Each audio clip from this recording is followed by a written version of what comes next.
Welcome to episode 54 of the Hoop Threads podcast. Got a very special guest on today, a man that I've only been able to speak to through Twitter. Big fan of your work, big fan of your pods. Not a big fan of your food takes, but we'll keep it moving past that. Mark Schindler, how's it going today, man? Aaron, I'm really good, man. I appreciate you having me on. Yeah, no, I agree. It's kind of wild how Twitter brings so many people together. It's been nice though. I feel like that's how I connect the most with people because I'm so busy doing stuff. Like it's just, and especially how the world is right now, it's just a lot easier to talk to people online than to do things in person. But yeah, man, I'm stoked to be on. Thanks for inviting me. Awesome. So let's kind of start at the beginning. So talk about your love for the game, kind of where it started. I know one of the first teams that you started following. So I'm a big Cleveland Cavaliers fan. First off, I'll go in real quick about how I became a Cavs fan. So long story short, Christian satellite system that my mom would not sign up for cable. She would only do that. Sky Angel is based out of Cleveland. And so I became a fan of the game of basketball through watching LeBron James. I thought basketball is a pussy sport, big football guy, and saw him dunk a couple times. I'm like, all right, let's give this a shot. And so just been a fan ever since then. Not gonna lie, definitely was a hater when he went to Miami. So the Pacers team that you fell in love with the game with was one of my favorites. The Lance blowing in the ear thing was kind of weird, but Yeah. I did like that team. So kind of talk about how you got into the game and how you got to this point now where you're covering it full time. Yeah, no, I was really late to basketball. I had played football and hockey growing up, got into boxing later in life too, so it just never been my thing. I'm only 5'8", so I've never been really super well built for basketball. I'm basically Andre Robertson with a little bit more passing, and that's about it on court. But no, like I always like played blacktop and stuff growing up. But I didn't really get into basketball until 13, 14, like you mentioned. I just kind of turned on a game one day watching the Pacers and was like, hey, this is actually like really different. The narrative had always been that, and there's no defense in the NBA, blah, blah, blah, all that. And that 13, 14 Pacers defense was like, I mean, it's one of the best defensive teams of the last 20 years. So watching them was really fun. That, of course, unfolds in the playoffs and whatnot, but there's a lot more to it than that. But Yeah. I mean, like watching, who's the coach? It's Frank Vogel. Vogel. Okay, gotcha. Yeah, and so watching like PG dunk on Birdman, watching Roy Hibbert be good until he wasn't anymore. It was a really fun team, really fun group of players that kind of surpassed what I think a lot of people thought they could, and I enjoyed that. It was really fun. And like you mentioned, I never.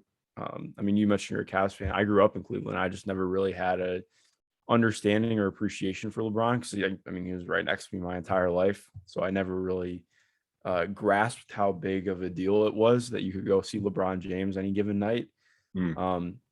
But as I got deeper into basketball, I realized I was missing out quite a bit. But it's so that's basically how I got in. And it just as I got more out of being an athlete, I had some injuries and stopped competing. I got more into watching League Pass, and then that turned into as things kind of changed up a lot in my life, that led to me going into school to get into writing and to be a journalist or writer, however the hell you want to put it. Just kind of depends on the day, but yeah, man. So it's just kind of blossomed from there over the last 4 or 5 years, and I'd say I've been really, gone from casual to extremely engaged and not really a fan of any team. Like I just try and follow the entire NBA and cover things in a fair way. And that's been over the last like 2 or 3 years. That's a full-time job in and of itself, just kind of covering the league. Yeah. Hoping to get paid full-time, but yes, it is definitely working full-time for sure.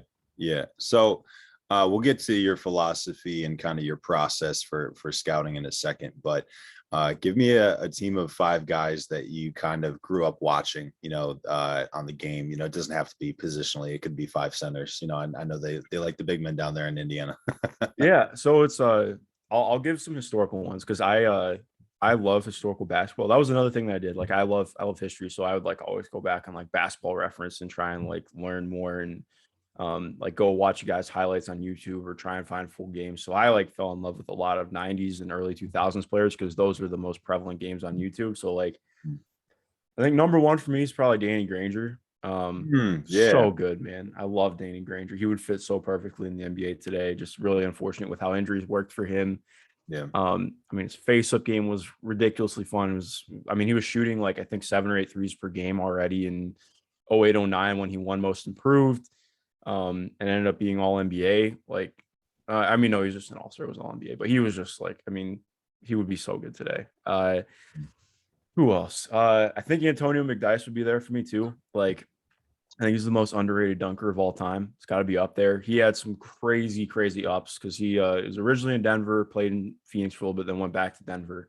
But then he had a pretty significant leg injury that ended up making him miss most of the next year and a half, I think, and was never quite the same player. He crafted out a pretty good, pretty good role as just a role player. Like played on the really good Pistons teams for a while as their first big off the bench. Played for the Spurs and won a couple titles.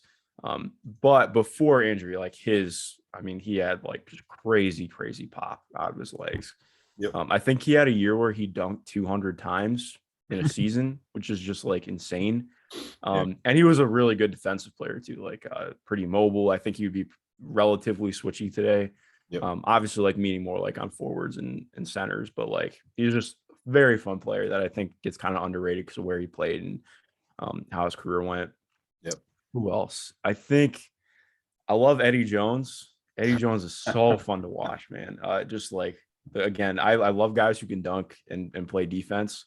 So he was up there for me. He was really fun because I really enjoy like I like going back and watching like the title teams with Kobe, but I also really like going and watching the pre-Kobe teams when it was like the year of the year when it's like Eddie Jones and Eldon Campbell and Nick Van Exel. Like that team is fun as hell. Those are my favorite Lakers jerseys too. Okay. I think another guy who I would add that just had like some unfortunate stuff with injuries was Jamal Mashburn. He like his game is so fun. He like had a super late peak in his career too. Like I think he was an All NBA for the first time when he was like 30 or 31. And then he was one of the guys who was like unfortunately impacted by microfracture surgery. So he went from All NBA to playing like 8 games the next year and then out of the league. But he was like ridiculously fun on some of those Hornets teams. Like he played on some of the really fun Miami teams too. When I think it was 99, 2000, or it might have been, I think it was 99 is the lockout year. And that team, I'm convinced if it was a full regular season that they would have ended up going to the finals. But of course, it was the weird year, so the Knicks happened. But it's like, it's Jamal playing the 4 a lot of the time. PJ Brown is on the team. I love PJ Brown. Dan Marley, who I don't really enjoy Dan Marley that much, but he was on the team. Tim Hardaway. They just had a really fun group. They actually played like pretty modern too. I think they were like first in the league in 3-point attempts per game that year. They would start Jamal at the 3, but then move him to the 4 after PJ Brown went to the bench. Just a really fun team. I really like the way that they played. And Alonzo is up there for me too. I think he's just about my second favorite player ever because I love Georgetown. Georgetown's like my school. If I was good at basketball and I could go anywhere, I would go to Georgetown. Very cool. But yeah, I think those would be my 5. Right up the block from me here too. That's fantastic. Yeah, McDonough Arena, so they have a pro-am league there called the Kenner League that I did some video stuff for the last 3 summers. Obviously before COVID, it was a lot of fun to come up there. They did not enjoy me coming in my Syracuse bag, let me tell you. Of course not. I forgot that I had my laptop and everything in there, and I was halfway through the parking lot, and I just looked down, I'm like, crap. All right, that's not smart. Yeah, that's funny. I'll live. It's fine. So, talk about your process. Talk about, when you either want to watch a team or a player. First off, how do you find like the player that you want to watch? Is it kind of hearing from scouts, seeing stuff on Twitter? And then what's kind of your process as far as kind of diving into their film and seeing what they can do? Yeah. So that's a good question. I'm like relatively new to scouting prospects. I went from when I first got into the NBA, I really wanted to avoid it because I mean, just from my own experiences of being an athlete, I really didn't appreciate when people would frankly not know what they're talking about.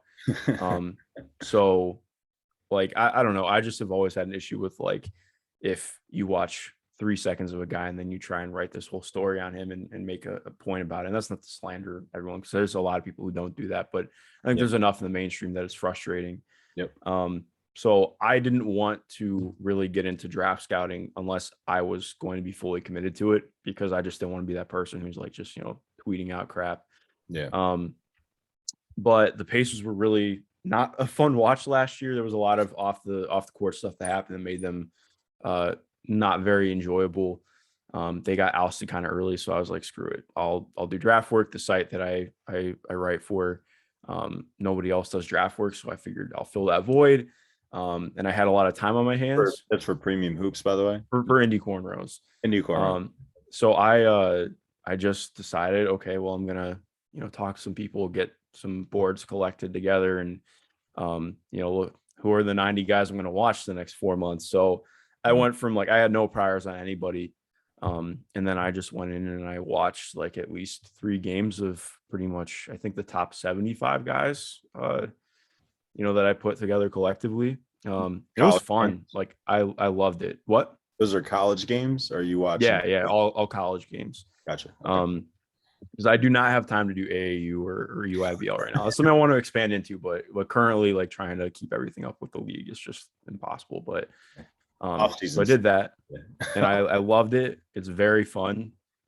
Like I just would pick a player, any given day and then dive into them and see what was up. And then that would lead to, I'd see somebody do something in game and then I would go and watch some of their games later that day too, or just like watch possessions and try and see more. So I have now like, it's kind of cool because it was very daunting at first to try and figure out like, who am I going to watch? How am I going to create a database and understanding of where I'm at with everyone? But now after, going through and doing that, I mean, I already have priors on like 50, 60 guys coming into this next draft class. So that helps a ton in terms of knowing that, like just kind of having a constant flow and knowing what you're watching and who you're watching and getting a bearing for everyone. But like the first time that I actually watched them, so I did watch a little bit of high school. I watched IMG and Montford, a bunch of their games last year just to get a feel for some of the guys coming in. Jalen Duren is awesome. So is Derek Whitehead, and unfortunately Langston Love's out for the year. But like there's so many guys who were in that game that were just incredible. The point being, like, I don't know, there's something about like turning on a game and just having a roster next to you and not knowing anything about the guys yet. Like obviously, like you can look it up and be like, oh, well, Jalen Duren's #1 in RSCI for 2022 or something like that. I don't actually remember if he was, but close enough. And you just go in and you see somebody's game kind of develop in front of you, and that's awesome. Like I love it. Like I had no preconceptions about that going in. I didn't know what that was going to be like because for me, I'm just so used to the NBA. Like, I mean, not to like harp myself up, but like I feel like I have a really good understanding of just about every single player in the NBA. So every year when it starts back up, it's more just like, okay, what do I know about rookies? How am I learning about their game? And I'm just tracking it. Like my favorite thing is progression. I love watching progression from guys. So I love watching as much tape as possible so that I can see, what's happening with the guy. How are they changing? Like if their stat profile is changing up, if they're having a really good stretch, why? What's going on? How is that happening? And doing, I mean, like when you go down to actually scouting prospects, it's like doing that, but like at an even, farther down, more broken down level. And it's really fun. I absolutely love it. Before we touch on progression, as far as your process goes, are you like PD with these massive Google Docs of 700 pages of notes? I handwrite notes. I cannot type notes. I've been criticized by just about all my friends who are scouts, like, you crazy bastard, why are you handwriting notes? I just have to, man. Like this is my first NBA notebook for the year. I think I'm already like 50 pages in. Anytime I turn on a game, I just start writing stuff down. And it's really, I don't know. It's easier for me to remember stuff if I write it down than if I'm, if I have another screen in front of me when I'm trying to watch stuff, it makes it more confusing for me. Yeah. And it's easier to just, write stuff down and have it right there. Got you. So Yeah. when you're writing pieces, you revert back to those notes, or your memory is good enough to where you remember kind of what happened in that game because you wrote it down. Yeah. I think it's a little bit of both. Like, especially like if I'm talking about if I'm thinking about a player, part of it too is like I'm just not gonna lie, like um I always like, it's kind of weird because I've had like, and this is again, it's not me trying to have myself up. I had somebody like DM me one time after I followed them, like, I never thought you followed me in, like, ever. I'm like, dude, I have like, it's not like I'm like a celebrity or anything. Like, I just like watch basketball a lot. Like, I just am a dude who watches way too much basketball. I think it's the best way to put it. So I am always thinking about it. Like, I'm walking my dog this morning, and I mean, thinking about Darius Baisley. Like, I need to watch Darius Baisley. Like, I was listening to a podcast last night from some of my friends who cover the Thunder, and I was like, okay, well, I need to go watch him because his movement's like a little bit better this year. He looks a little bit leaner, and he's doing a little bit more in the drive game. Like, I want to go watch it and like see that. So that's like the stuff that I'm always thinking about. So I think part of it is like a lot for me in terms of trying to understand games. Like, obviously you have to watch them, but contextualizing them is important, and putting them into place and trying to understand what you can glean from it. Like, for example, I sat down last night to watch the Blazers and Lakers play, Mhm. and within 10 minutes, I was like, I'm not watching the rest of this game. Like, I know some people are different. Like, I am very, like, I try and fully watch games, but I think there are points in games where you just can't really get that much from it. Like, okay, Anthony Davis is out now, 10 minutes into the game. LeBron's already not playing. The Blazers are absolutely blowing them out. I'm not going to learn that much from this game. So I'm going to go spend my time doing something else because I only have 24 hours a day. But I mean, yeah, but my point is just I'm always thinking about stuff. So having the notes helps, but I think mostly like I'm just bouncing stuff off my head so often. And I have, like, you can see I have my calendar in the background. I have a whiteboard right here. I have a whiteboard that's in my other room that I still have to move into here. But like, I am always writing stuff down because it's just like I have to have my phone on me all the time when I'm walking around so that I can open up my notes app. And if I'm starting to think about something, I'll just type it in. Or like, Sure. I've written half of an article when I was just out walking my dog one time. Um, it just depends, man. Like, yeah, I don't know. I don't really have I guess a process. It just kind of uh it just kind of is who I am. Like, I don't know. I'm just always thinking about it. So it just kind of comes to me. Yeah, I have like 4,000 notes in my phone. I do the same thing.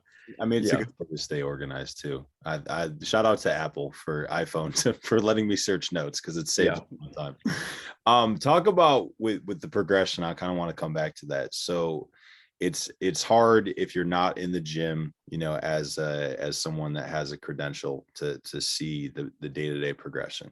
But there's ways around that as far as listening to media interviews, following the beat writers that are there and kind of looking at the stuff that the content that they put out. Is your notes kind of on progression just from you watching Tyler Hansbrough last year and then watching Tyler Hansbrough this year and kind of seeing how he's developed into the best NBA player of all time? Yeah. Yeah, I'm gonna pretend I didn't hear that. But I look at it more like you mentioned, I think a lot of it has to come from film too. But I mean, I think the other thing for me is I just have tons of context. Like, I think context is key, is like the most cliche thing ever, but like I say that all the time because it's really important to me. Like, there's so much more going on than what we see on court. Like, yeah, that's the result, but that's 5% of the process, probably more than that, but like, you get my point. Mhm. So I listen to probably too many podcasts. I think I'm sub to like at least 40 NBA and basketball specific pods. Oof. I don't listen to every single one, but I listen to probably, like, anytime I'm watching games or doing work, I'm listening to a podcast and just trying to learn more, because I know, like, as much as I'm gonna try to be connected, I mean, I'm not gonna know more about what's going on in San Antonio than my friends who work in San Antonio. So I mean, I just talk to a lot of people. Um I just try and get as much context as possible. I would like to say that I read more. Like, I still read like at least 2 or 3 articles a day, but it's just easier for me to not Yeah. have to put down everything I'm doing and read something and just like listen to it. But I will still like read stuff, of course. Like, as soon as the Robert Sarver report came out, I read the whole thing. But yeah, I mean, again, just finding context wherever you can get it. And I know PD is really big on that too. Like, he probably even more so than me. Like he goes crazy finding articles and stuff. And he does like I think every month he does like a database upload on Patreon with all of the stuff that he's found. That's interesting over the last month. I need to subscribe to that, dude. I don't I don't have the time to read through all of his stuff because he's very in depth. But let's Yeah. actually talk about that real quick too.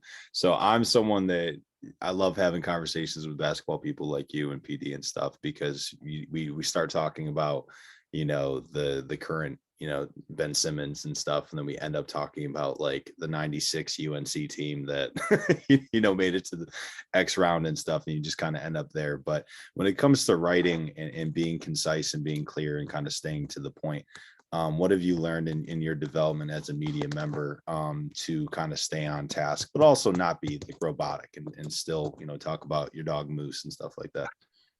That's something I'm trying to work on. I am not good at being concise, for being completely honest. I sometimes, not sometimes, I think most of the time I put too much into writing. Like I wrote something on James Book Night. That was like my first real foray into scouting. Um in I think it was in May, and I think it was about 8,000 words.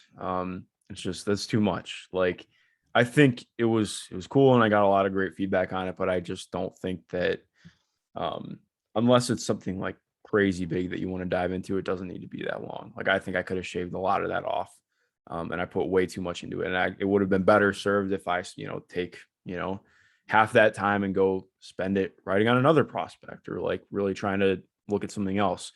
I think part of it was like I still feel very different about James Booknight as a player than I think a lot of people did, and how they look at the draft, Mhm. like and more in a positive light, I guess I should say, Okay. and specifically for a lot of stuff I wrote about. But like I think to me, I just need to get better at being more consistent. It's something I think I've gotten a little bit better on this year, but it's something I'm really trying to work on. Like writing shorter pieces. I still write fairly consistently, but like just doing more of that. And I think a lot of that for me is podcasts too. Like that's why I do a lot more podcasts, because it's easier to A lot of just content. talk through things. Yeah. Yeah, you can get a lot of content with a lot of context out. Mhm. But also I do think sometimes it's just easier for people to read something than to take the time to listen to something. Mhm. Um, so Got it's definitely a work in progress, but I do pride myself on being very context driven. So that helps. But yeah, it's still a work in progress for me. Yeah, it's a very specific market for that for sure. Who is kind of in that vein? Who's been the most influential person or a couple people that have been influential to your development as a media member and scout, draft guy, whatever you want to say there? Like, let's keep this short because we got a lot of stuff to get through, but kind of talking about some people you've learned from and like maybe what you've picked up from PD, what you picked up from Jackson Frank, guys, stuff like that. Yeah. Gosh, that's a good question. I think Chris Herring is somebody who I really look up to. Great dude, but also just I think he's somebody who tries to be fair to everyone. Like Mhm. he doesn't come in with a slant.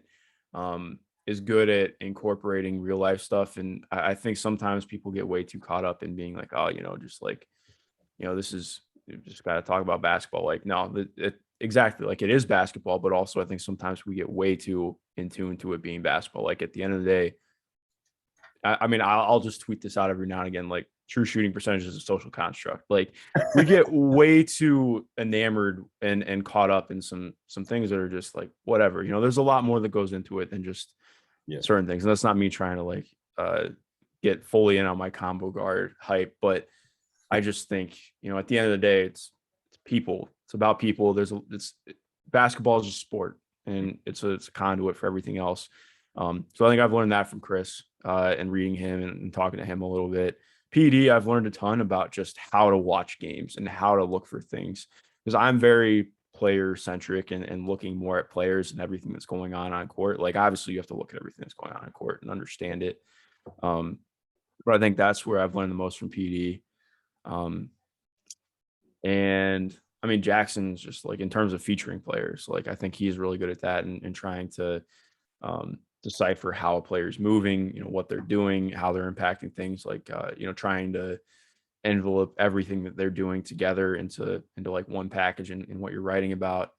Um, Caitlin Cooper is like fantastic at just Phenomenal. I mean, everything. She's probably the best writer in the NBA, in my opinion, and that's not being biased. Um, from her, I've just learned a lot about expanding on the minutia of the game. Mm. Like she's able to take something that seems relatively smaller that people might not really even pick up on, and then expanding on it and showing why it's a lot bigger than people realize. And that's something I really like trying to do. Um, I think though there's definitely more influential people too in my life and how they've influenced me as a writer. But I think, since we want to keep this short, those were the four I would go with. Cool. Quick question on Caitlin. What's her background? Was she kind of a player? She's always just been really in love with the Her game. dad was a coach. Yep. I can't really get into much more because I know it's her story, but I know her dad was a coach. Cool. And Cool. so she's just always been around the game. Yeah, she's been great. Shout out to the Indie Cornrows pod. So let's talk about, and it is also important too, I think, to stay impartial, and that can be a tough line to lay sometimes, but kind of talk about when you're scouting, say you're scouting, Aaron Proya at, I don't know, University of Miami, and you're the first guy to really be excited about my game and kind of see the potential and stuff. Because it's always interesting being first, or like feeling that you've known like that about that prospect for a while and kind of watching that progression and that development move. But sometimes that can burn you too, because I can be great in my freshman year when I'm just coming in off of the bench. And then all of a sudden, when the juniors and seniors move on, now I'm thrust into a bigger role, and I might not be, I might not be cut for that role. Talk about, staying, impartial, while also like understanding that you saw something in that person, and what they do is important to you. Yeah, that's a great question. I think that's something I really try and stray from, honestly. Like I cannot stand people who just, are very abject in riding for their guys. Both in I mean, it's really prevalent in coaching, and it's really prevalent in scouting too, in terms of finding somebody. I don't really care, like, finding somebody who you think is going to be special. That's cool, but like, I'm more about like, good. I want more people to know. Like, there's this guy right now, Ryan Rollins at University of Toledo. I think he's going to be an NBA player. I think he's tremendous. I don't think that he's been hit on enough in terms of what he can do. So I wrote about him. Mm. Um, but like I know other people know about him, and it's more about like I just want more people to know because he deserves more exposure. Mm. I don't want him to get overhyped, but right now he's getting like hardly any burn, and I don't think he'll be this year's draft class. I think he'll be next year probably, Mm. but you never know. A big leap could happen this year. More importantly, I just want him to be on people's radar because um, getting that exposure for somebody, especially at like a smaller school, is really important to just to get them any kind of notice and burn, especially because they play like their big games are early this year. They're in the MAC, so they're not going to be playing massive games until if they make the tournament or the NIT or something. But Yep. so yeah, for me, like I am anti riding for your guys. Like I think it's good to hype players up that are not getting enough shine, but also you got to keep it in context. Like there are guys right now who I one of the things I made a mistake a little bit last year in how hard I went for Rocco Precaution. Like I really wanted him to enter the draft. I thought he was good enough that he should have. And I kind of burned myself on that a little too much. Like, it was his decision, all that. Yeah. But more so like there are a lot of guys who are getting, in my opinion, overhyped already to start the year just because, people are like, this is my guy and this and that. And like I get it, but also you got to be fair to the dude because we've seen so many guys who get a little bit over, not even a little bit, just get overhyped, and then those same people who are like, "Oh, this guy's gonna be the best," like they're completely shafting them 3 months later when they haven't really had a good season. Um, I struggle with that. Like I think it's all about trying to be fair and in the middle and being, uh, representative of what they're doing instead of, what your feelings are about what they could be. Got you. And I think that that's important to mention too. And that kind of moves into my next question as far as the media and just fans honestly creating controversy. Sometimes it seems like that's happening more and more often, especially with small market teams. When there's two stars, it can't just be, we love watching the Wizards play. It has to be, well, is this John Wall's team or Bradley Beal's team? Which of them, which one of them should be, the guy? And, I think there was, that situation specifically, I think a lot was made of comments. Like they didn't ever comment on their relationship. Like they kind of had a business relationship. It's hard, when you're working that hard your entire life to get to a point, to the NBA, and then you're still developing and you're still working on your game. And especially when, John Wall was going down with injury, it's like, I'm not going to talk bad about my teammate that blew out his knee. He can't control that. But it kind of seems like the media kind of drives a wedge sometimes in between players and teams. And so kind of talk about the way the media has shifted away from just analyzing, what happened in the game, to now talking about like creating friction between teammates and environments that it may not be there for, and also just kind of disrupting like the team progression, because there's a lot of times I feel like the young teams just get cut apart, and it's outside their control. Yeah. I think it is tough because number one, like I never want to do that kind of stuff, but also um like with a lot of these things there is stuff there. Like I do think there was a little bit of friction between John and Brad. Mhm. But also I agree, like uh that's part of the reason like I struggle a little bit with post game media. Like Mm. um I'm not in and on it all the time, but also it's just like I just can't stand pointed questions. I don't think guys should have to answer questions 10 minutes after they just lost like a really big game or something like that. Like I just think it's kind of pointless. Yeah. I understand, but also like to the degree, like, sometimes you're just not going to get a good answer. And that's okay. Like if I'm, let's say my best friend just got his ass kicked in a boxing match. Am I going to go try and talk to him 5 minutes after he lost? I don't think that's a good idea. Again, part of it's context dependent. Like, Yeah. yeah, it depends on the person, but also I just think sometimes maybe it will be better if we have, a press conference the next day and then you can talk to people. But I mean, it's tough, especially because most front offices just aren't open. Like most front offices aren't coming out and talking. And I do think that I would like to see more of that. Mhm. And that's less about media. That's more just like transparency from front office to the fan base. And I don't really lean too much into like, oh, the fan deserves this, the fan deserves that. I'm like, you're paying for this, so that's your decision. They don't really owe you anything. Like just if you're that pissed off at the team, just don't watch them play or don't pay to go see the games. I don't know. Like, Yeah. sorry. Uh, but like there's stuff right now in Indiana. Like there's a wedge kind of gets split between Miles Turner and Domantas Sabonis, and I hate it. Like they've never had any kind of real um dislike or vitriol towards each other. If anything, they like each other quite a bit. There are definitely real questions about if they play out on court well, and I think that's fair to talk about in question. But I also think like I've just seen a ton of stuff with the fan base, again, riding for one player and totally diminishing the other, and I can't stand that. And I Yeah. think a lot of it comes down to like part of it is there are some sections of the media in Indiana that have done that and have kind of pitted them against one another. It's not large contingents, but it's enough that it's like kind of noisy.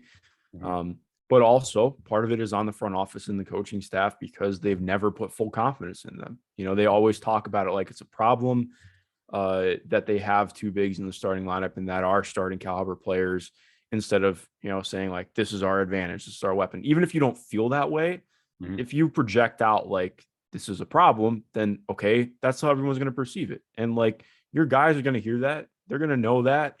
So it just makes an uncomfortable situation there. And I think it's just a frustrating thing all around. And again, it's more why I wish the like coaching staffs and front offices would be held a little bit more accountable because I think so much gets brought on players instead of because that's who's visibly there and you can actually talk to like like not to just like throw random shade at the Cavs, but like Kobe Altman speaks to the media once a year. Like that's it. Like he never talks to the media.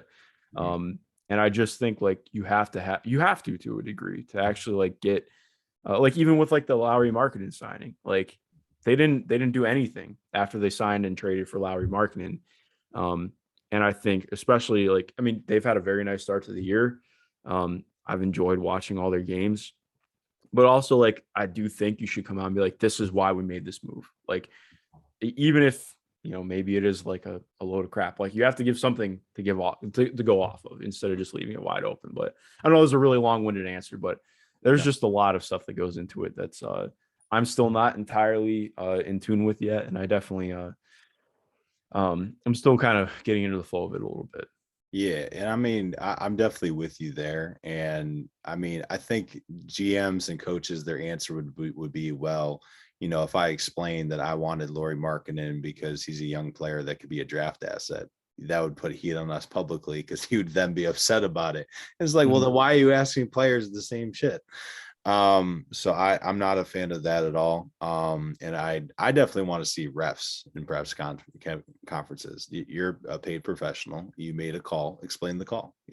I think a lot of the time, I think I've seen that they have like some representative that speaks to the media or like puts out statements from time to time. But yeah, hearing from some of the people making those decisions, instead of just saying no comment, or we're not speaking to the media at this time, it's like, well, then players should be allowed to say the same thing, because they they get themselves in trouble when they're too honest sometimes.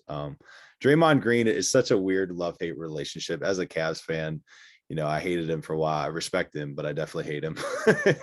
But his candor with the media and his honesty with his answers, and accountability with himself and stuff has always been refreshing to see. So um talk about remaining critical of NBA teams and franchises while not ruining potential job opportunities, kind of towing that line, especially with, as you put it eloquently in a podcast the other day, dealing with faceless avatars on Twitter. Yeah. That's a good question. I think for me, it's like, I'll be honest, there are some people who I don't mind um absolutely shit canning. Uh like and maybe that's more I tend to be a little bit more, and I'm not trying to, again, not trying to hype myself up. Like I can be probably a little bit too brash sometimes and Mhm. willing to speak out on things. And I think that's okay. That's who I am. That's what I want to do. Mhm. Like I still just really don't condone how the Mavs and Blazers handle themselves in their hiring processes this offseason. It's less about like, okay, I understand that you came to the decision to hire Jason Kidd and Chauncey Billups, who have had notable issues in their past, and not just issues, like real problems. Um, Talk about it. Help me understand why you came to this decision, why you think it's okay for them to be the face of your franchise. Mhm. I can understand saying, it's whatever, in terms of, not whatever, but like, I agree that everyone deserves chances and opportunities, but also I need to know why you feel okay doing this, because you can't just not answer it. Like that's where I come at with that. So I've been very open in how I've talked about Neil Olshey and Mark Cuban. I don't really, and especially, I mean, Neil Olshey is having an investigation launched against him right now by the NBA. I'm not very surprised by that. I don't think he's ever run the Blazers to a good degree, but like, I think a lot of it's just being fair. And I don't think that there's fairness in just sweeping things under the rug. Like, if somebody's making a really bad decision or move, I think it's fair to point that out. But also, like when I looked at the Lowry marketing sign and trade, I wrote an article about it because I was very critical of it when it happened. I didn't understand it very much for the Cavs. Mhm. It helps that later out it comes out that Larry Nance Jr. had requested a trade, so it makes more sense that he's getting traded. So I wrote about that. I also talked about like, this is what Lowry could bring. These are the things that he excelled at in Chicago. These are the things that he could excel with and bring to the Cavs. Like talking about how, okay, well, Darius Garland and Colin Sexton have never had a real pick and pop threat. They've never really had great floor spacing around them. He could potentially enhance that. A lot of it's going to be him finding more parts of his game to add on to, because he's never, like, he's been an okay shooter. He's never been a great shooter. It's never been super, versatile in terms of how his shots are getting off. And it hasn't looked amazing so far, but I do think he's added quite a bit to the team. But it's more like, okay, if I'm going to be critical of something, I'm going to explain why, but I also need to dive into, why does this make sense? Like, are there reasons for it making sense? Because you have to talk about both sides with it. And it's not, again, not for everything. I don't think you have to be straight down the middle with everything, but especially when it comes down to like moves and stuff like that, I think you do. Um, because like, especially like once you go back through and really dive into things like, okay, yeah, well, I don't maybe understand the process, and that's why I would like to hear from Kobe. Mhm. I do understand like, okay, how you got like why this decision is happening, or like the fact like what the results of the decision could be. I get, but I need to understand more of why. But yeah, if that makes sense, like that's Yeah. kind of what I try to No, dive into with it. no, totally. So last question about writing, who is your audience and how is that target audience and writing style change? There's a lot of writers, like, and we keep going back to PD. He's getting a lot of love in this this podcast. Shout out to PD Webb. His audience is very into the game. They understand a lot of the deep terminology. There's a lot of contextual stuff as far as scalability and all these words that seems sometimes they've created, or there's a certain niche of draft Twitter that knows it that I'm not in tune with. But kind of talk about how that audience has changed, if it has, and how that factors into your writing style. Yeah, I think I try and always write in um I just try and write like my audience isn't stupid. Like Mhm. I do think that's part of my issue that I have with NBA analysis at times. Like I think sometimes, especially more mainstream stuff, can be like so dumbed down that they make it seem like their audience has no idea what they're talking about. Um, I would rather, write, and again, you have to be within reason. Like for PD, it makes sense because like, I mean, he's to a degree writing for scouts, coaches, front offices. Like I know there are people who read his work there in front offices. Like that's yeah. But like for me, I'm just writing more for general NBA fans, or even more like it, people who are very into the game, I think are gonna read my stuff. But again, like I keep it open for everyone, and if somebody has questions, I'll answer them. Like I think I'm not an expert on anything, but I think the biggest thing is if I'm writing something, I want people to have questions. Like, it shouldn't always be cut and dry. Like again, you should be getting points out of something, but like uh I like reading something from somebody and having it make me ask myself questions, or trying to understand things. So Cool. just trying to write things in a way that makes sense, but also if you do have questions, it's viable. And like that was not the best sentence I've ever created in my mind, but um like just there's I totally lost where I'm at, but like yeah, like Yeah, if I'm writing something and it creates questions, I think that's a good thing, and just being willing to answer them. for sure. uh last shout out to PD. So this quote I'm pulling from my interview with him, so it's a long one, so strap in. Longitudinal scouting allows for a better picture of what has been developed, what is likely to be developed, and better understanding of the priors. 3 years of film, 3 years of data, 3 years of information is always going to be better than 1 year, provided proper contextualization. The other reason why is wise to scout years out is that NBA teams lie about how far ahead they scout prospects. And those that do not consider upcoming draft classes when drafting are consistently NBA basement dwellers. Why take a 3-and-D wing top 5 when there's a superior version and fit for that role in a player that will be available in the late lottery in next year's draft? So kind of coming from that, how does an overabundance of drivers or shooters or defensive players in a draft affect your valuation of that player? If there's, if there's 30 pick and roll, Andre Curbellos in a draft, how does that affect, um, you know, the way that you value them as, first round prospect, late first, second undrafted guy? Uh, yeah, that's a good question. I think that's something I'm trying to work on because again, I don't really get to do longitudinal scouting right now. That's something I want to do. Um, and I think that's something that's just going to come more with time for me. Like, because I was talking about this on my pod with Jake. Like somebody who I've seen the last couple of years is like Marcus Bingham at Michigan State. Like he was a really high level recruit when he got there. He hasn't really quite put it all together, but he's made strides every year. Mhm. So I think it's like, okay, well, if he makes a pop this year, it's less like if you just looked at the 1 year of Marcus Bingham, if it's let's say he does blow up this year and you look at like 1 year of him, you're like, oh, okay, he's this guy. And I'd also point out, well, okay, he has not been this guy the last couple of years, or like this is where those things are really happening. Like I think if you just looked in a vacuum, I'm trying to think of like a really big blow up in college. Like even just looking at like Najee Marshall when he was at Xavier. So he goes from being like strictly a role player his freshman year. when he's at Xavier on, I think it was like the best Xavier team in their history. I think they were like the 2 seed that year. Mhm. It's still the dude who had like really shaggy like Bieber haircut. JP Macker is still on the team. Yeah, like most annoying college player of all time, other than Grayson. But point being, like, so Najee's like a complete just like off ball guy, like really not handling much, just catch and shoot, catch and drive, nothing crazy. But Yep. then, okay, they graduate like half that team, and he becomes like their primary option the next 2 years. Yep. So like that first year, super shoddy. Like I think he shot like 38 or 39% from the field, was not great from three, but he really developed as a passer. His ball handling came along.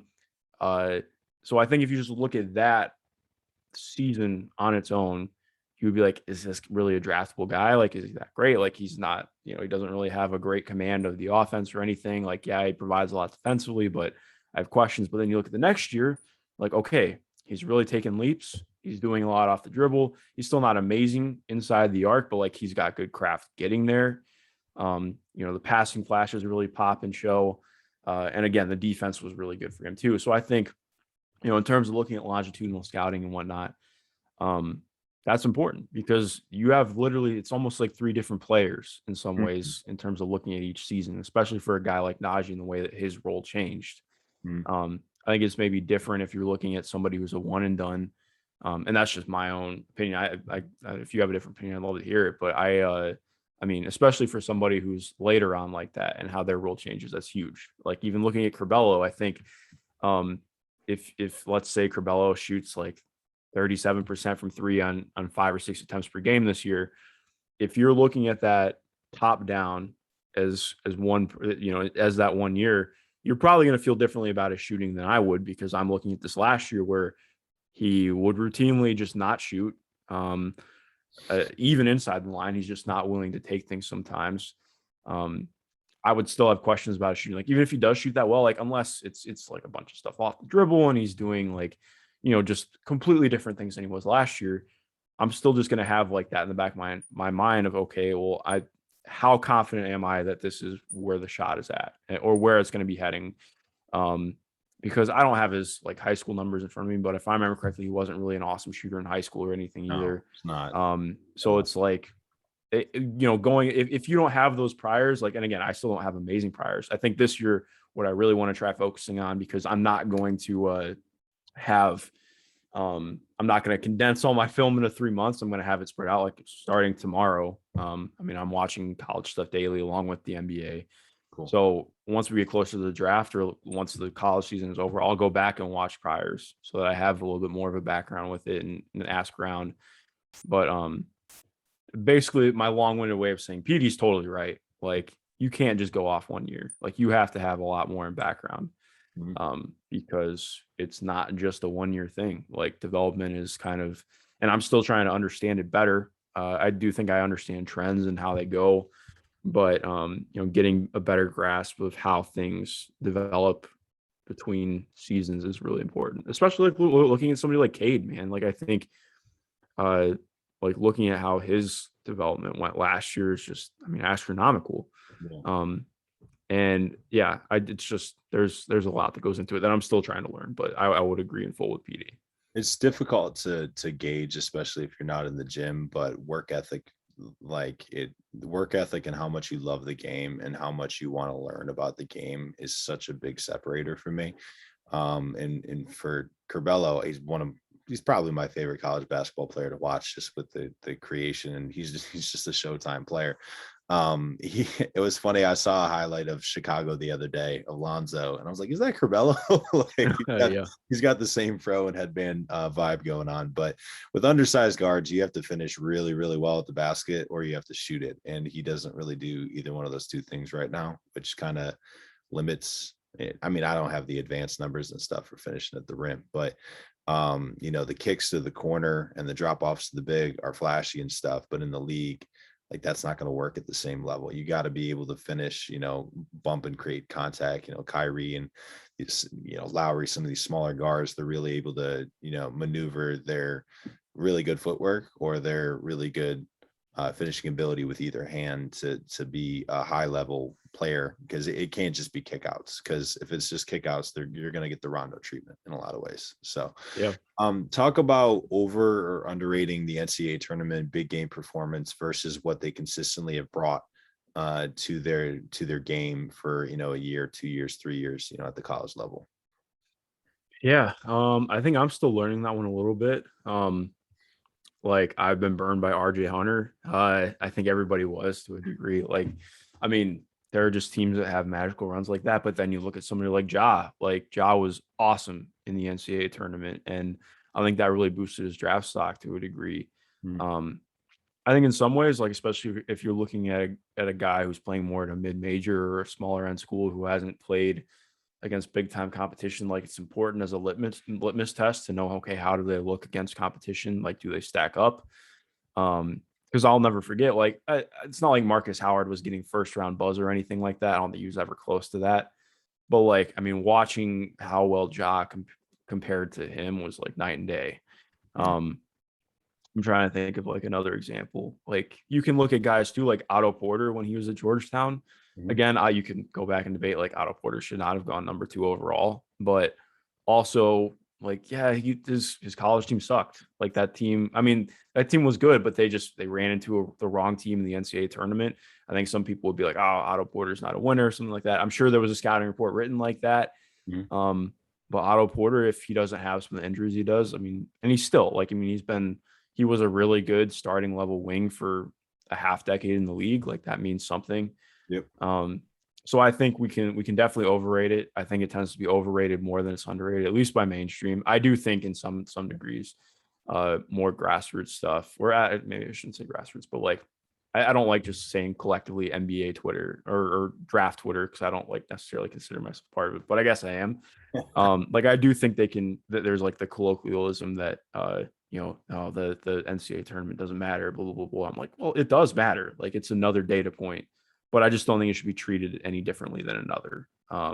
Like maybe to a degree, like if it's a later game or it's like something like, they have a really big showing, like, yeah, whatever. But I don't like taking a lot of narrative stuff out of it. So Yeah, and I um mean, one good game or one good run doesn't negate what they've done, over the course of the year or over the course of their career. And I yeah. think good kind of scouts are able to kind of sift through that. So, talk about when you're looking at a draft prospect coming from a certain college, or for an NBA player, moving after his first contract to a specific system, betting on certain coaches or cultures, and how that can help, or it can definitely burn you if you just assume, any misfit that joins the San Antonio Spurs is going to be an all-star just because of the, Spurs culture. But there is a validity to, they've been successful and there's a track record of them being successful with that type of player. Kind of talk about what you've learned about that. Yeah. I think that's something that's still developing for me. Like a good example would be, I mean, I fell for the Kentucky trap. Like I just didn't really see it with Isaiah Jackson. Like I think I understood it. Like there were occasional passing flashes and some face up stuff, but just did not shoot well outside of the paint. Um, and you saw the stuff that he could do defensively. But to me, I was just like, okay, well, I think that the offense isn't far enough along that he's actually going to be a 4 for a while. But then he gets to Indiana, and again, granted, it's just summer league and it's just preseason and some minor minutes in the regular season. But he looks like a different player in some regards. Like that face-up game is there. He's Mhm. playmaking from the elbow. Like clearly, the Pacers dove deep enough and saw that and understood it. And that's probably partially on me for not having priors with him. But that's just how this last cycle went for me. Mhm. Um, but like I think that's an important thing to look at. Okay, if a guy goes and plays on a team that is, he's not going to be the featured guy or the focal point, which part of the reason I'm not a huge Kentucky person, because like I like the idea of every player getting to go and get maximized to their highest potential. Like, part of it's tough because like there's a lot of guys who are just going to end up being role players, but also like I want to see them test out everything they've got. Like that's part of the reason why I'm so excited for Patrick Baldwin Jr. this year. because he could have gone to Duke and been, their number 3, number 4 option, just taking shots off of Paolo Banchero and AJ Griffin, and just kind of being out there doing his role player thing. But Being for the Cam first Reddish. time, what? Yeah, no, exactly. But like for the first time in his career, we really just get to see him be the guy, because he's never done that in AAU. He's never done that in EYBL. Even in high school, he was doing just like a ton of stuff off movement as a shooter, which is awesome. But like, I want to see him do a lot more with the ball in his hands, and see what that looks like. And I don't know if that's going to happen, but I do think there's a chance for that. But point being, like, I don't even remember what the full question was off the bat, but like, I think in terms of looking at like systems and culture and whatnot, I think that's important. Like, even I was just thinking about this yesterday. A lot of it, who and are friends with is important. Like I was just thinking about it yesterday. Like, Rudy Gay went to the Utah Jazz, and I remember being surprised by that at first. But I'm like, oh well, he played with Mike Conley for half a decade in Memphis, so no shit. Like, of course he went to Utah. Like, that makes sense to me now. Like, there's stuff like that factors in. Like, do you have chemistry with somebody? Like, even again with Utah, like Hassan Whiteside has looked fantastic for them, and I was kind of low on that signing, just because he didn't look great in Sacramento.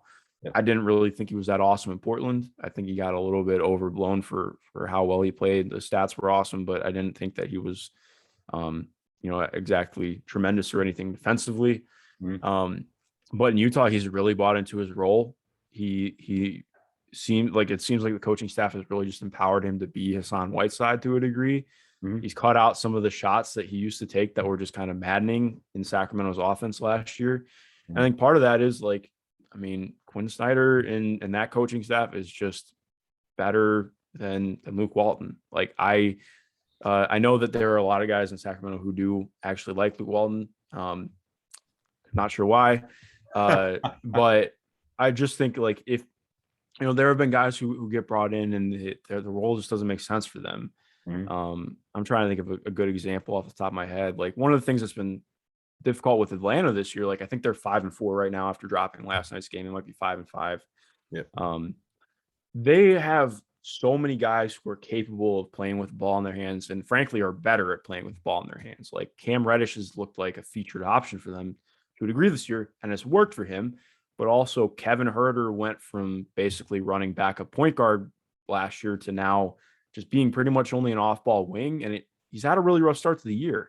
Yeah. You look at Bogdan Bogdanovic too. Like, he's a starter still, but he's got the lowest usage of his career, if I remember correctly off the top of my head. Like, you can only maximize so many guys in on-ball reps, and it's less about that. It's more about, okay, how do you make everybody fit together cohesively? It's like talking about like all-star teams and whatnot. Like, okay, you can't have 5 guys with 35% usage on the same team, because that is very hard to make work. Like, and I shouldn't say you can't. Like, so that got way overblown with Brooklyn, because they're all smart. Saying smart is the wrong way to put it, but they're all very good, like incredibly good playmakers who are able to play off one another, have really good feel. James and Kevin already had chemistry from playing together in Oklahoma City. So when you look at it top down, like, that makes more sense. But like, let's say, okay, we're just going to throw LeBron, Russ, and Prime D Wade on the same team. How the hell is that going to work? Like, there's so many guys who need the ball in their hands to thrive. So it's just all about, like, how do you actually make things work? And that's why, like, when I look at, and I know I'm pulling like so many examples out of my hat, I'm just thinking about it a lot. Like, I can't wait to watch Memphis play basketball this year, because I have no idea how Penny Hardaway is going to make that work. Like, they really just don't have a real lead playmaker on that team. I don't personally think Amani Bates is ready to do that. I've never, like, going back and watching his stuff, I have not seen anything that leads me to believe he is that guy. Yeah. But it seems like that's going to be what they're going to try and do. Like, Lester Quinones, who's like their one returning guard starter from last year, is really just mostly an off-ball guy. And they just have, like, they have a ton of talent. Don't get me wrong, but they have, like, both the Lawsons are still there. Jalen Duren obviously is there. Like, how are you maximizing these guys and getting them to look their best, or to play at their best, or to even have synergy? Like, it just, what's your answer? I have an answer for you there. I had a college basketball draft podcast the other day, and obviously heavily biased, but Earl Timberlake Jr., who played at DeMatha, one of my favorite players to watch in the DMV, the 3.5 years I've been here. He's a really good passer.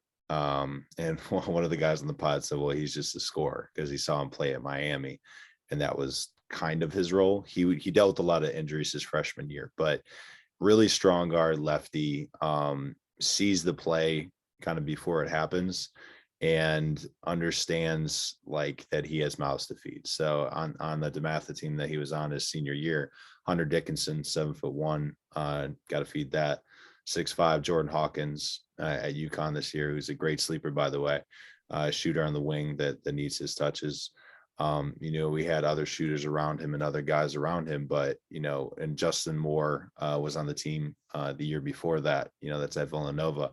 So just making sure that all those guys got their looks in the spot that they needed it. And he's a really, really physical guy. I think his ball handling needs to get better. So Earl, if you're listening, that needs to improve, at least from when I last saw him. But that kid is an absolute gym rat. That kid plays really, really hard. That kid doesn't accept people BSing, honestly. He'll get up in your shit. And defensively, he's an absolute monster because he's 6'5", strong, can jump, and he likes playing defense. So I don't know if the ball is going to be put in his hands, but if it is, I mean, there's, like I said, there's a lot of mouths to feed there, but he has the potential to do that. So I really hope he gets that opportunity. Let's talk. We got to do 30 seconds on this because I have a couple of things I got to get through, and I know I want to get you out of here. So talk about big boards and why you hate them. I don't like big boards because there's no context involved. I made a big board last year and I really hated that I did it. Because as soon as I was done, I thought through 10 different things and I was like, well, this is stupid.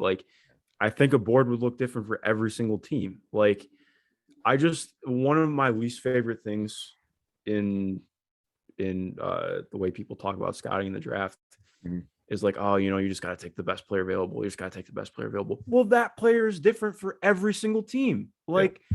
It's okay. It's just different. I'm sorry if I'm getting heated, but not every guy is like LeBron. There is not every single, somebody's outcome looks different in every single organization. There are very few guys who I actually believe would be the exact same player if they go to a different team. And that doesn't mean that they'd be better or worse. It depends. It's not like it would be a significant difference, but at the same point, okay, look at the Pacers right now.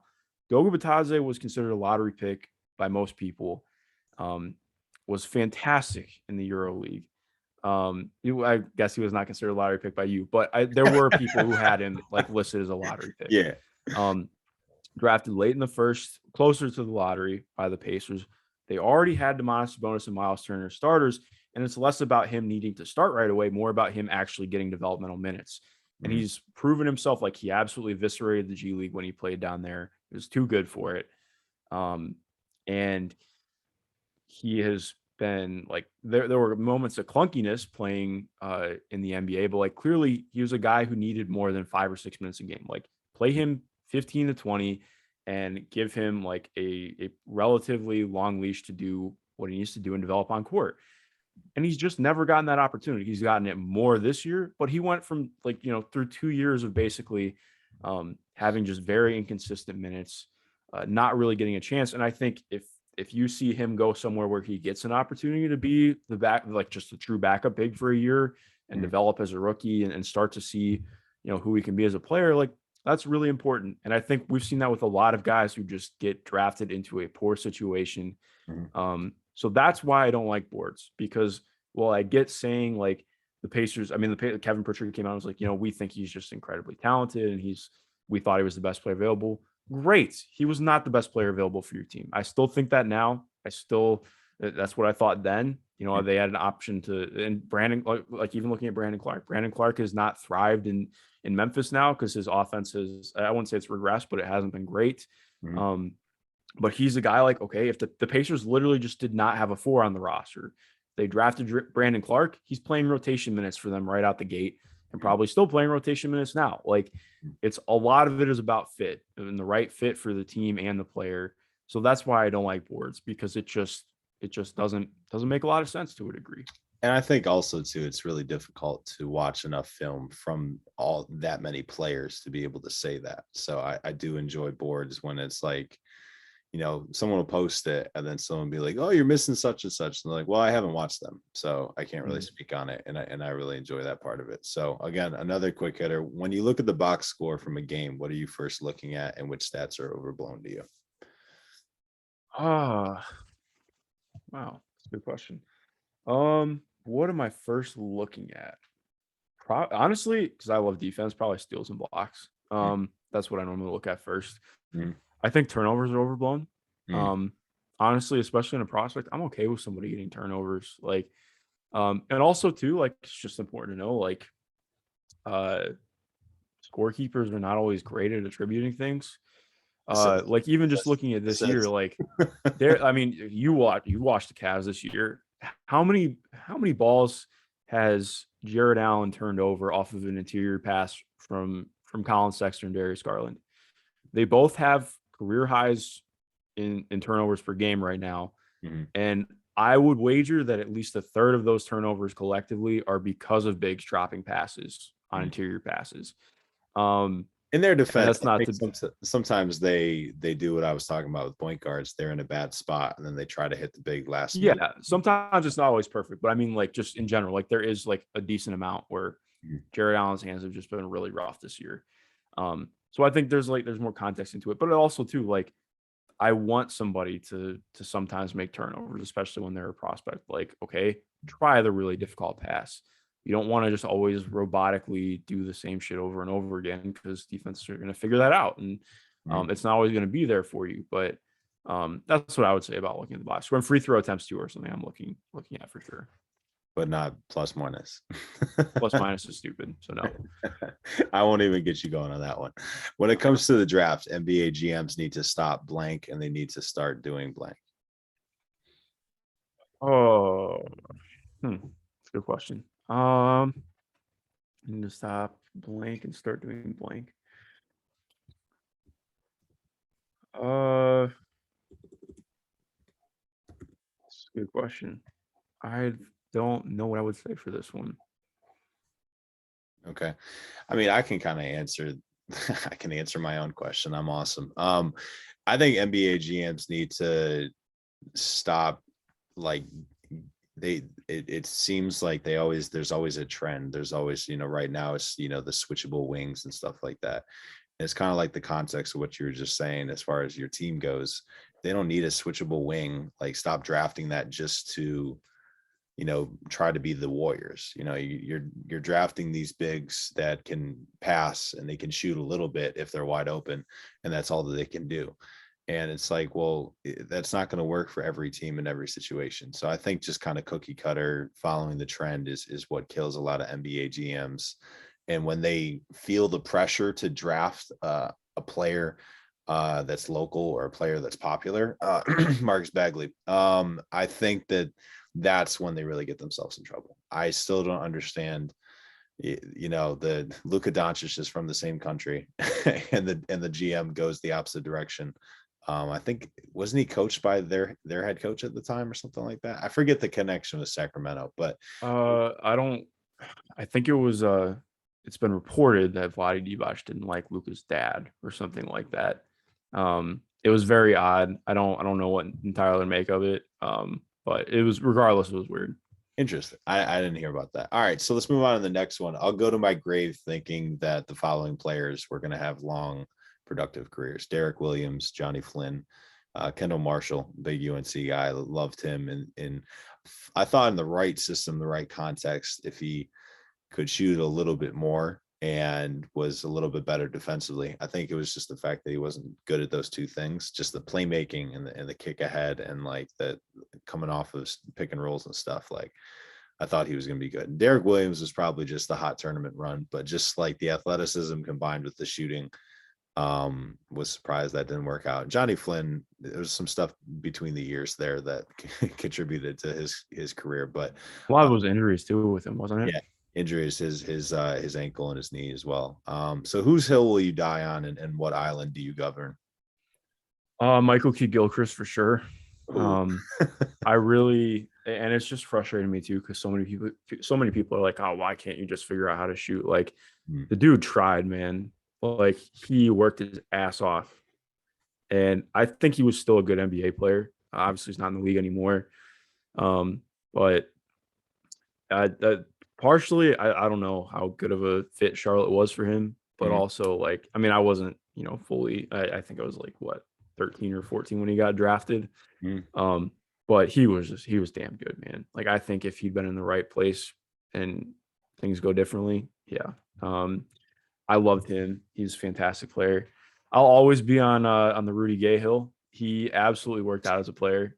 He's somebody who I still, one of my favorite hills to die on is that I think he should have been an all-star in 2015. I think Dirk got like a legacy vote Yeah. that he didn't deserve. And Rudy had a career year. We don't talk about the fact that the Kings were like 17 and 58 or whatever the record was. Um, I coach at Archbishop Spalding, so we love to hear that. yeah, that's what he went to Spalding. Yep. So yeah. It- Um, it- where else? Who else? Who else is hell? Oh man. I think two are good. We Yeah, can move two's on good. from that one. So I want to talk about the uh I'm just gonna hit this one real quick and you can respond to it if you want. Carmelo Anthony, Syracuse guy from where I'm from, upstate New York. I just cannot stand when players, it's not just him, but a player like he'll hit a one dribble pull up and he'll hit a wide open wing three, and he'll get an easy layup or a dunk. And then he has to go to the mid post. He has to catch it and he has to shoot like three fadeaway jump shots going to the baseline, tough shots. He bricks them all and then he gets pulled out of the game. I don't get that.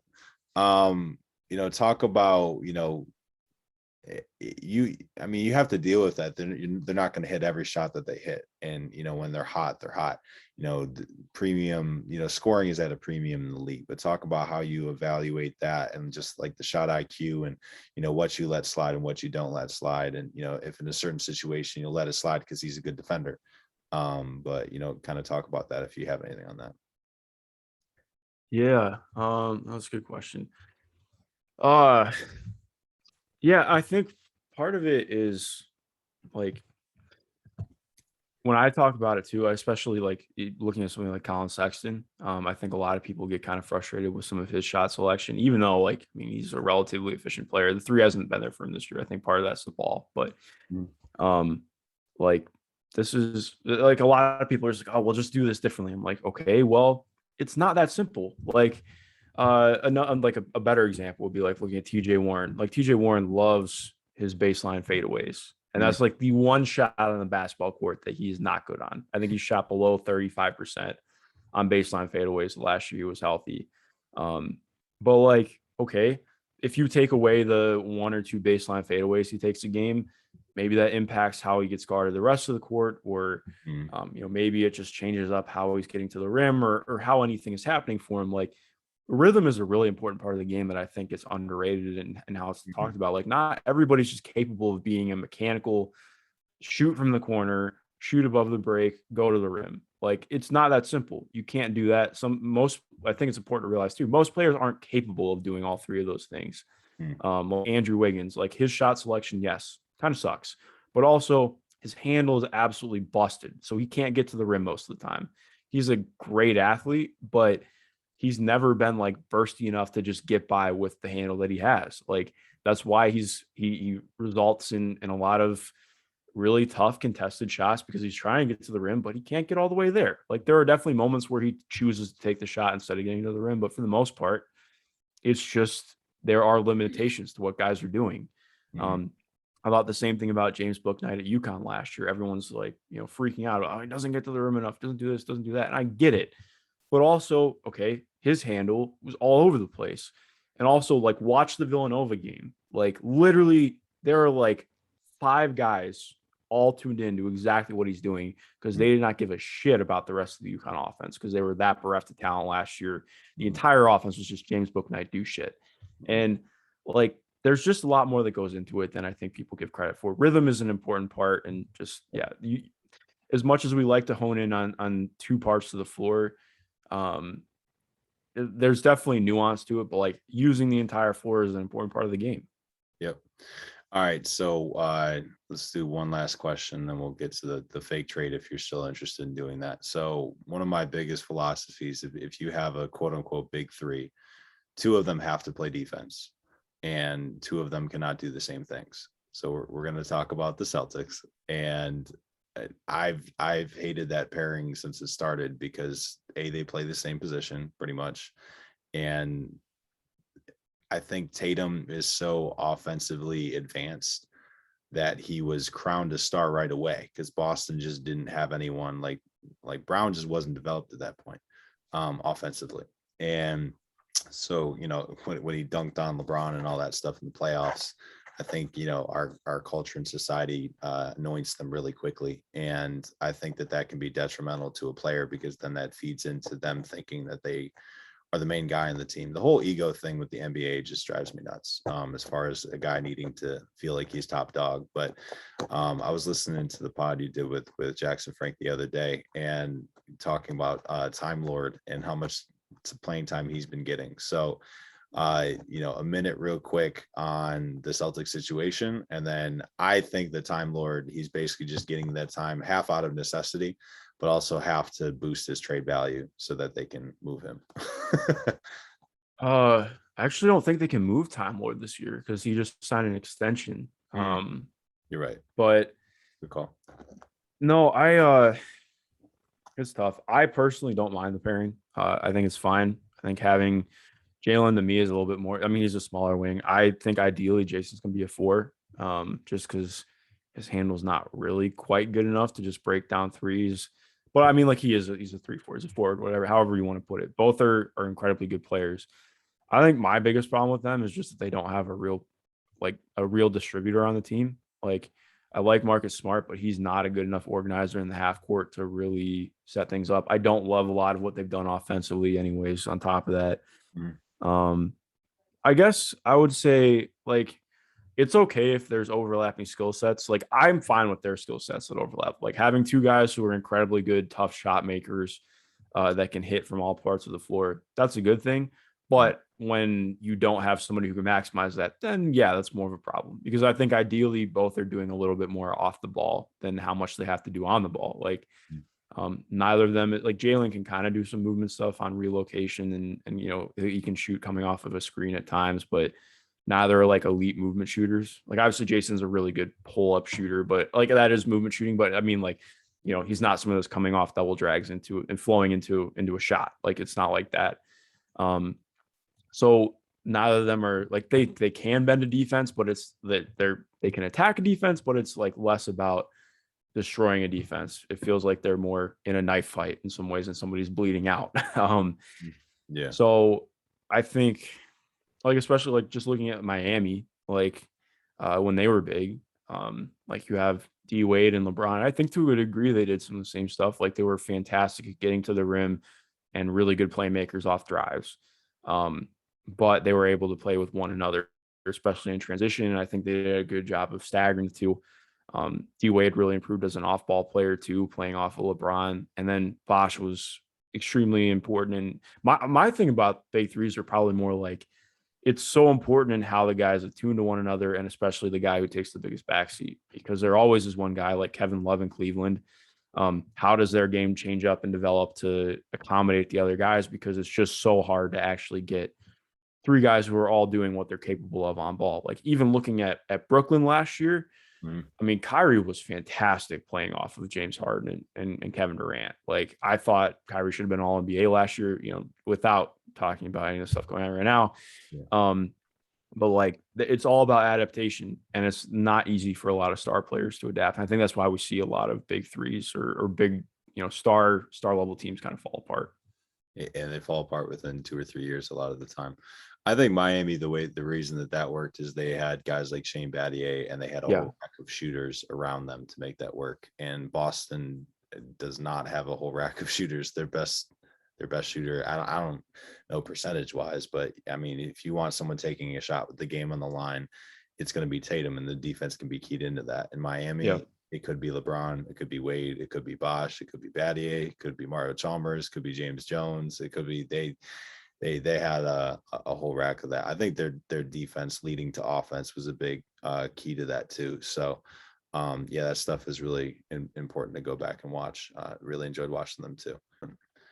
All right, last question here. Add or subtract 3 inches to an NBA prospect's height that would most dramatically change their draft stock.